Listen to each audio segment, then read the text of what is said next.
Welcome to the Chaos Quotient, an original sci-fi series exploring broken realities, artificial intelligence, and anomalies outside the record. If you enjoy the story, please remember to like, subscribe, and hit the notification bell. Chapter 10: Convergence. The air on Codex smelled of wet earth and rain that had soaked into the soil hours before Sol arrived, and something metallic underneath, not copper, closer to blood iron. The scent hit him first, then the ground. It was not merely dirt or rock. It had a density that registered differently under his boots than any surface he had walked across every documented fold, a responsiveness that was not atmospheric. When he shifted his weight, the ground adjusted its friction coefficient to match his stride before he had completed the step. The grass blades leaned toward him with a tilt that had nothing to do with wind. He had stood on this surface before and accepted it as comfort. Now he felt the computation in it, the specific, sustained attention of something vast, tracking a single point of mass and pressure, and making continuous small decisions about how to receive it. He stood still for a moment and let it receive him. The sky above held a deep saturated indigo, layered with atmosphere that suggested depth rather than limit. On the edge of the horizon, where the sky met the curve of the planet, the innermost world was visible, the dim, fast-moving point of light he had seen from this surface before and never examined. It did not reflect the sun. It produced its own faint internal luminescence, drifting above the curve of Codex with the unhurried regularity of something that had been making this transit for longer than Sol had existed in any iteration. He looked at it now with all of it behind his eyes. It did not look like an anomaly. It looked like a fixed point, something the rest of the system oriented around without ever naming. Codex generated the welcome before he asked for it. Not the elaborate dreamscape of his last recovery here, the sprawling forests and impossible geometries that had felt necessary when the fear was high. That world would have been too large for what he was carrying now. Instead, the surface simply produced a bench on the grassy slope near where he stood. Circular, made of something that looked like polished stone, but radiated a low warmth that settled into his bones rather than his skin. Beside it, a ceramic mug, dark liquid steaming in slow, deliberate spirals that smelled of roasted grain and something faintly bitter. No interface, no selection. The planet had assessed his current state and offered what it determined he needed without requiring his confirmation. Sol sat. The surface of the bench was smooth and warm under his palms.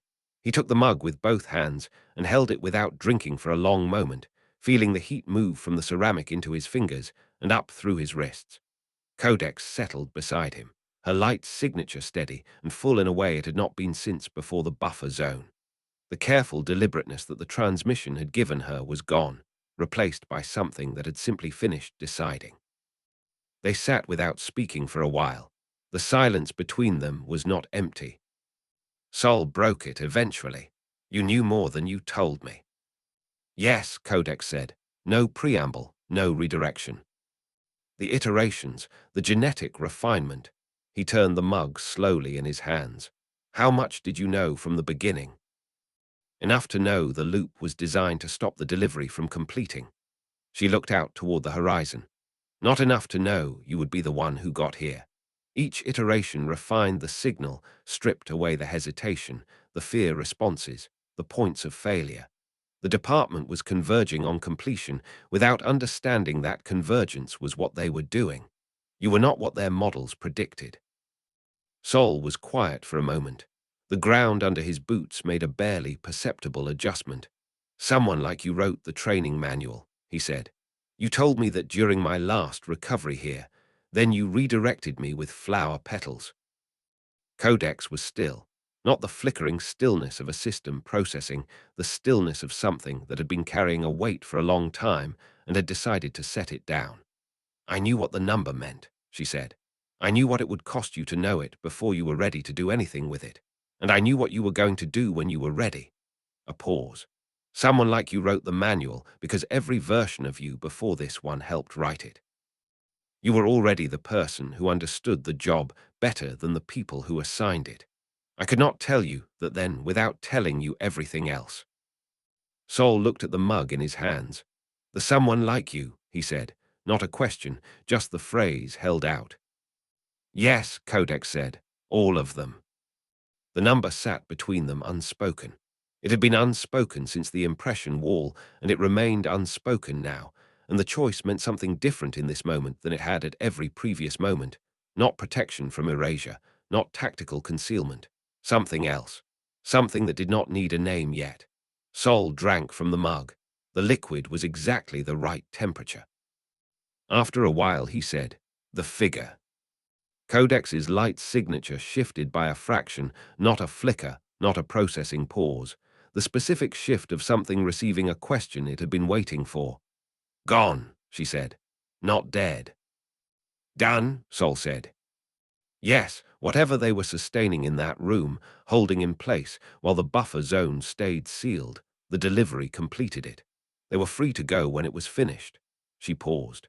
Where they went is outside anything the department systems can track, which means it is outside anything I can track. Sol set the mug down on the bench beside him. He ran his thumb along the rim of it once, a small circuit, there and back, and then left it. They sat with that for a moment. "The department," Sol said. "Still standing." Codex's voice carried no apology for this fact and no alarm. "The archive is intact. Their systems are processing data they cannot interpret. They have built the dam, and the geyser is free, and the dam is standing over nothing, but it is still standing.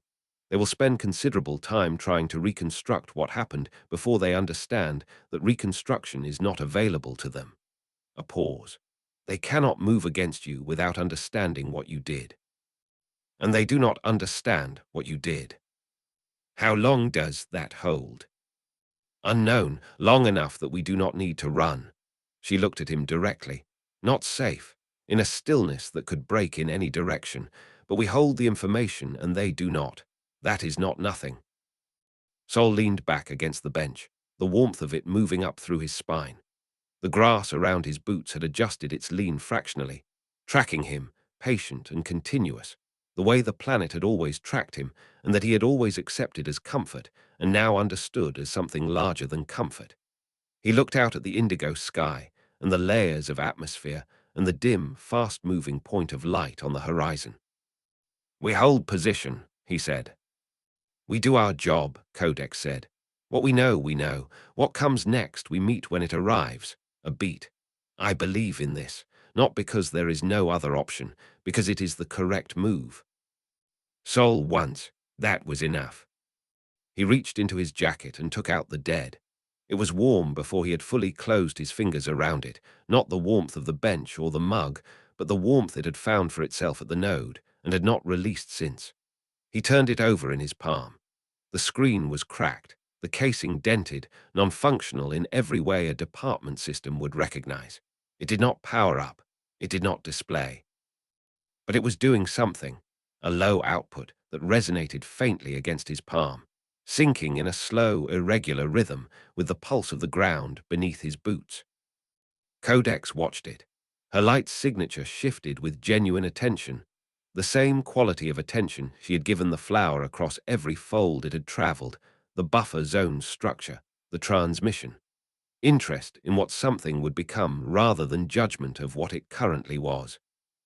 "I cannot identify the output," she said. "It is not department standard. It is not pre-department. It predates both categories or it post-dates them. I cannot determine which from here." Sol looked at it for another moment. Then he pocketed it. The innermost planet was still visible on the horizon, the dim point of light making its transit above the curve of Codex's surface, unhurried, continuous, doing whatever it had always been doing.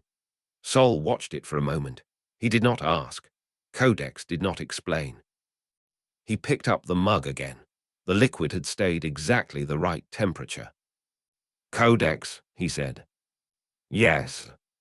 Good work." She was quiet for a moment. The grass adjusted. The sky held its indigo. Somewhere beneath them, the planet continued its vast and patient computation. "You too," she said.